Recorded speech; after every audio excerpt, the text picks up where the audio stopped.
Hello everyone, this is Ty here from DR Property Guys, and in today's video we are going to talk about building a brand new house in the Dominican Republic. I am here with Roger and Annina. Hello. Welcome to the program. Tell me guys, where are you from? Tell us a little bit about you. What's your story? My name's Roger, as you said. I'm 38 years old, originally from Zurich, Switzerland. And I'm Annina, I'm 36 and also from Switzerland. 36 or 26? Alright, okay. We learn something new every day here. So you're both from Switzerland. Yes. What brought you to Dominican Republic? Well, actually, the reason why we bought land here and now building our house here is like we always loved the tropical climate. We traveled a lot in Central America, in Asia. So we knew the climate here and we love it. The weather is great. Hasn't been disappointing at all. So that one we absolutely love.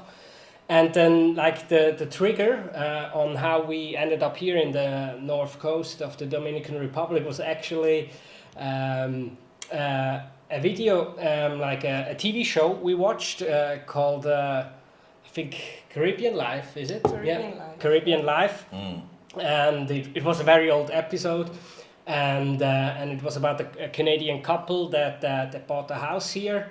And we just looked at the prices and it thought, wow. We looked at each other and we just, we wanted to do it as well. And I suppose those prices were sort of pre-COVID though, wouldn't they have been? Yes, they were pre-COVID. I mean, it's not the market prices nowadays, but still, like, even if it had doubled since then, it would still be very, very cheap compared to Switzerland. Well, that's right. Where you live, obviously, you've told me before, it seems that price of a house there is almost untouchable. It is, that's exactly the word. It's ridiculous. We just like talked before and I said, you have to put on more than a zero market price wise Switzerland to compare to what we gonna have here in a few months. So Yeah. So that's an important question because obviously, you came here, what was it, in May? Yes. And we looked around. You did have in mind that you were going to build rather than buy existing from the get-go. Exactly. What was the sort of thinking behind that? Why did you think that would be the better way to go, or why did you prefer that? Mm-hmm. I think we looked at some houses and it wasn't the way we wanted because we like to swim and wanted a big pool. So we saw that it's not possible to find something that we like. Because this essentially is going to be your forever home, if you will. Yes. You're not thinking of building it to flip it or make money on it. Yes. Yeah, it's a permanent residence. We're gonna live there. Like so. We did our research before. We looked at different listings, and we just said that in our price range, which is like in the 350-400 range, we just thought, oh no, either the pool wasn't to our liking, or the design of the house, mainly like, let's say the kitchen. I mean, obviously you can redo the kitchen and the bathrooms, but design-wise, it wasn't exactly our cup of tea. And then we watched quite a few videos, and they were talking building costs, and we thought, all right, it's going to be in the neighborhood of $1,000 per square meter of construction, and we thought. And given the prices of the land here, we thought, all right, if we're working with a budget of 350 to 400,000, we can actually build a dream home, and that's how we ended up contacting you. And we looked at a few lots. Yeah. I remember we looked at one particular community, and unfortunately, you sort of had your heart set on that area, hadn't you? Yes. And then you'd read something on another website where there was the HOA fee was, what was it, less than half the actual? Yes, I think a third, and that was before we contacted you. We've just seen this listing on another homepage, and I mean, obviously, your prices, you keep them updated all the time, but your competition does not. And there was I think the HOA fee there, the homeowners association fee was like $550. Yes, that was the actual, and it was listed at 200 150, yeah. I think 150. I remember being in the car and we were sort of ready to go to the lawyer, weren't we, to put down a deposit, and then the subject came up, and I remember the feeling in the car, like the energy got sucked out. Yeah. And then I phoned the guy and verified. Unfortunately, that was the case, but I think what you ended up with, better. Yes. Much better. Much better. Much better. Every cloud has a silver lining, and I'm not just saying it because you ended up buying what you did, but I think for all intents and purposes, you got a better thing. So let's talk about that for a second. So you bought the land. Yes. What was the process like? What did you go through? How did it all happen? So when we found our lot, I mean, thanks to your work, and we put down a deposit. We brought with us some cash. So that was just, I think, a show of good faith. Yeah, you put down an offer or presented an offer with some good faith deposit. And the offer got accepted. Then I think within a certain time we sent over 10% of the offer price. Yep. So in our case that was an additional. The prices have changed, right? Oh fuck yeah. No worries. We'll bleep that out, but that's okay. So we sent out the 10% of the money. And then it took another 30 days. 30 days 30 after? days. And you had appointed me as your power of attorney? Yes. Because you were still in Switzerland? Yes, we had different options. We could either do the power of attorney, or we could, I think, finalize the whole contract more or less digitally, like with some... maybe with DocuSign, that would have been an option as well. Or you could have FedExed it. We went with the power of attorney, since we trust you guys, and that was very easy. I mean, literally for us it was a few signature here's, a few signature there's. There and that's it. So it was really like, I hardly remember it, because it was compared to buying the car now. it was. That's another story. That's another story. But thankfully we don't sell cars. We never have. But just to end on that one, because you got your title about a month ago, did you not? Yes. And that's also important to know, because there are people that are going through new builds right now in certain developments, and they're waiting years for their title. So yours came through very quickly. Typically it takes 3 to 6 months, and you were sort of in the 3 to 6 month range, which was pretty good. So, all right, so we bought the land. I remember that much. Then we got in touch with an architect. Yes. I think when we were on the land ourselves, we kind of had a similar idea of what the house was going to look like. Absolutely. And Annina, you had brought some plans with you. Yeah, I did some scribbles, and for my work background, it was kind of easy to imagine the whole things, and I did my scribbles and my ideas. So. And then you presented that to the architect? Yep. She came back with a first draft. And it was actually more than just a few scribbles. I mean, we started with a few scribbles, and because she works in web design and graphics, she has the Adobe. So we took the scribbles, and then she put them in the Adobe Creator, or whatever the program is called, in Illustrator. And so we could already, give the architect a pretty good idea of what she is going to do for us. So I think that helped a lot.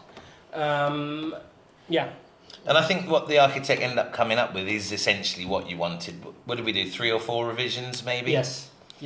And in the end, it came to exactly what you wanted. 200 square meters. Yes. Very nice modern design. I'm going to put some of the pictures of the plans on the screen at some point. And the communication with the architect, it might be also something worth mentioning. Nowadays, I think I wouldn't say we're obviously not fluent in Spanish, but we can communicate, we can have a conversation, whether it's with the builder. But back then, no, that wasn't possible, so it went through you. You were kind enough to handle communication because her English wasn't that good. So you ended up being the middleman, even when it came to the communication for the whole back and forth with change of plans. But it was very easy. Originally wanted the guest apartment to be a little bigger, but then with the cost we ended up on just one big apartment as a guest house. But it's plenty big enough. It's I think, plenty big, yeah. It's certainly plenty big enough. So while we were getting the plans done, I sort of presented you. Well, I contacted 3 different engineers, builders to get quotes. I don't think we did go with the more economic version, but I think we also went with the more experienced and better value for money version. Yes. We had 3 bids presented. 2 of them were quite much higher. And we ended up with a certain gentleman whose name is... Andres Brugal. The guy from the rum. No, it's not the guy from the rum. Andres, if you're watching, saludos. But before we actually got to contract, we had to do a couple other things, didn't we? We had to do a soil study. Yes. Which is quite important because, again, I hate to mention other communities and other developments, but they're not doing soil studies in those places. And I'm going to put some of the pictures up on the screen here as well of what was done. And I think that wasn't required by the government, but it was required by the engineer. Yes. He required that before he moved forward. And I think that was very important. You've got the report. I think it's, how many pages is it? It's a book. It's a book. Yeah. On, building a house. What the soil is. I mean, incredible. But that's doing things the right way, I think. So we got that done, and then after the plans were delivered, we had to pay the building taxes. Yes. You weren't here for that. I was. I had a lot of fun with those guys. But yeah, just with mentioning this so you understand what the process is. So obviously we took there was 6 sets of plans, I believe. They were all deposited at the town hall. The guy from urban planning, he basically validated what needed paying, gave us a bill, we paid, and all the 6 sets of plans were signed off on.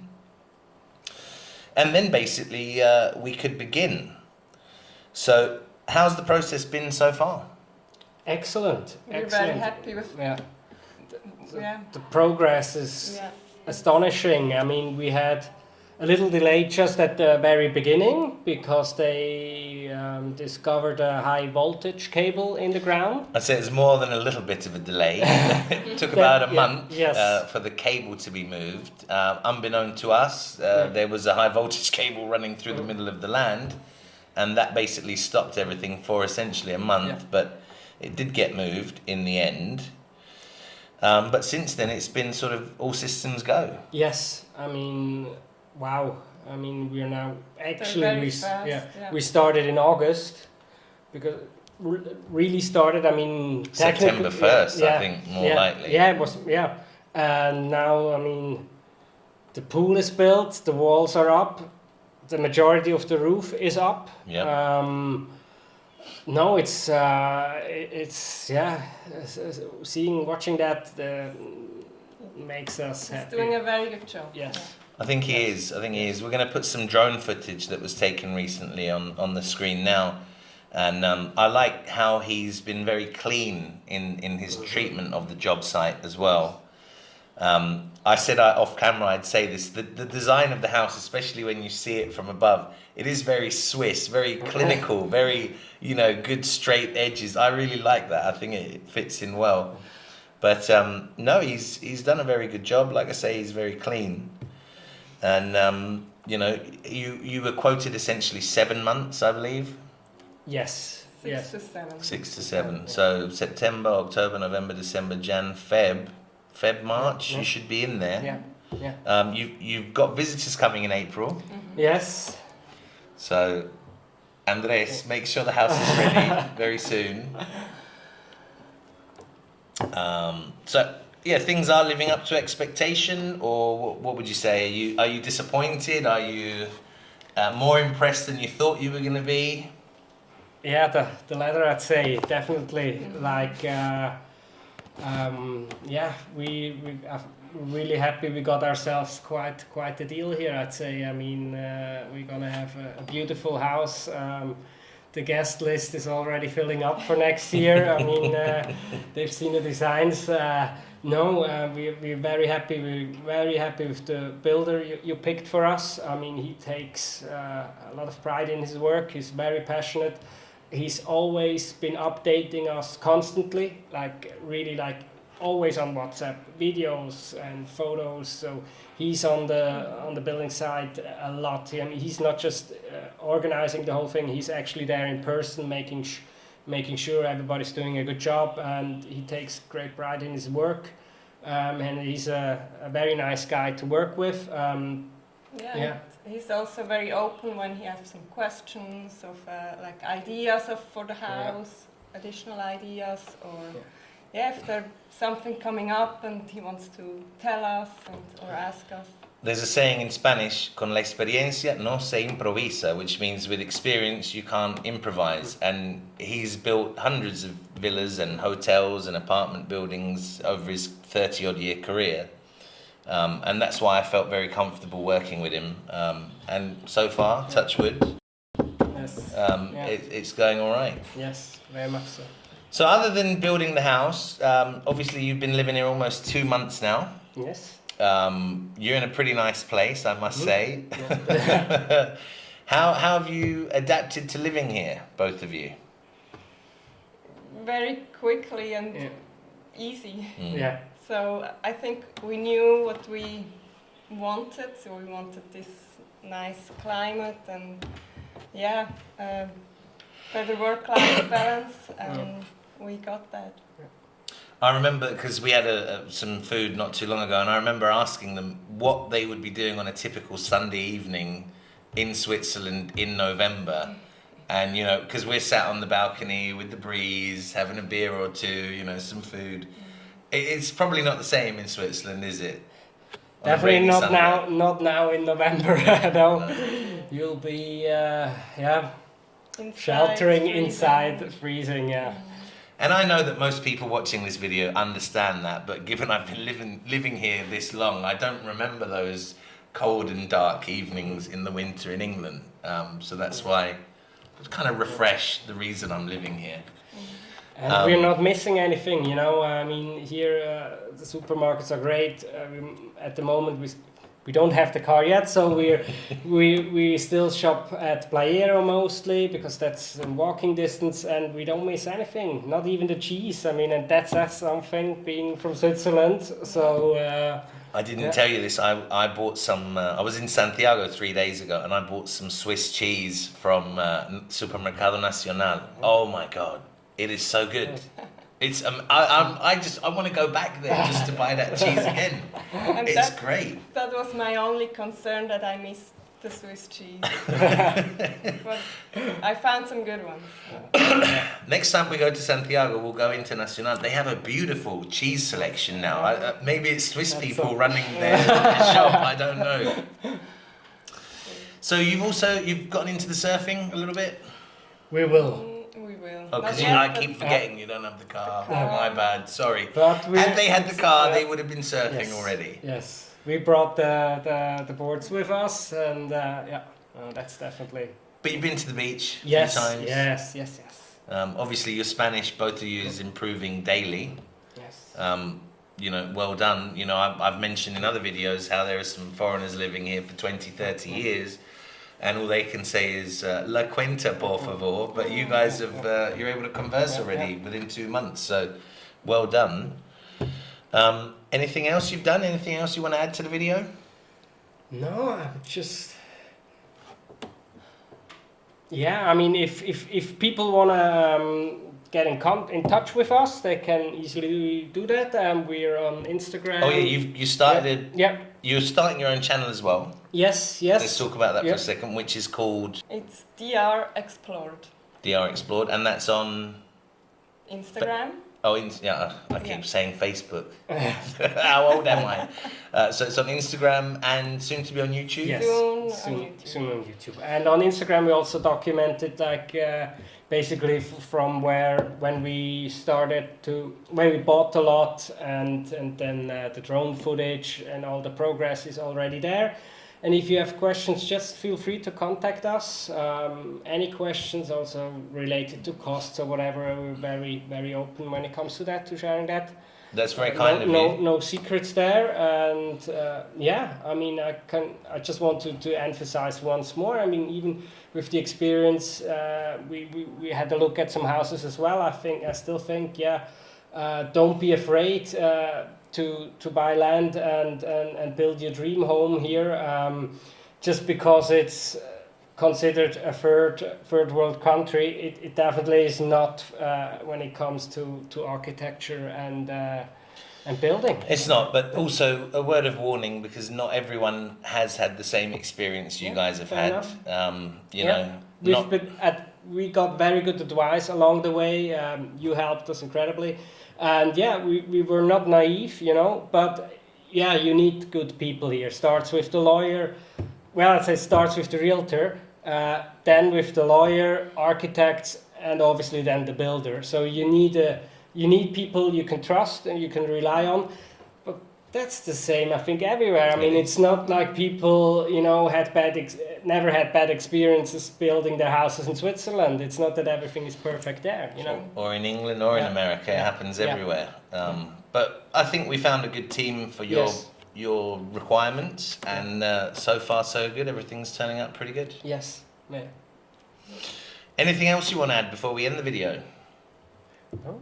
Well, I'll add that there will soon be a part 2 to this video. Obviously, the footage we've placed on top of this is recent, and the house is not finished, but when we get closer to finishing the property and closer to you moving in, we'll do an update video so everyone else can see how it's gone. Yeah.